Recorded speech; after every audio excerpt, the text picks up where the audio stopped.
Vote শেষ হতেই ফের অশান্ত জগদ্দল, বুথের কাছেই তৃণমূল সমর্থককে বেধড়ক মার। আশঙ্কাজনক অবস্থায় আনা হচ্ছে কলকাতায়। আতপুরে বুথের কাছে গুলিও চলার অভিযোগ। চাণক্য স্ট্র্যাটেজিসের বুথ ফেরত সমীক্ষা বলছে 150 থেকে 160টি আসন পেয়ে ক্ষমতায় আসতে পারে বিজেপি।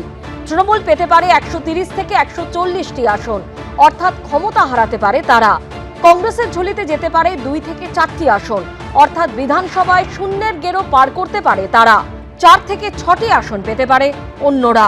ভোট শতাংশের হিসেবে দেখলে চাণক্য স্ট্র্যাটেজিসের বুথ ফেরত সমীক্ষা অনুযায়ী বিজেপি পেতে পারে 43 থেকে 45% ভোট। সেখানে তৃণমূলের ঝুলিতে যেতে পারে 40 থেকে 43% ভোট। কংগ্রেস 3 থেকে 6% এবং অন্যরা 8 থেকে 10% ভোট পেতে পারে এই নির্বাচনে। রোজা পোল অ্যানালিটিক্সের বুথ ফেরত সমীক্ষাতেও বিজেপিরই ক্ষমতায় আসার জোরালো সম্ভাবনা। বিজেপির আসন সংখ্যা পৌঁছতে পারে 178 থেকে 208-এ। সেখানে মাত্র 85 থেকে 110টি আসনের মধ্যে থামতে হতে পারে তৃণমূলকে। অন্যরা পেতে পারে 5টির মতো আসন। এবিপি আনন্দ।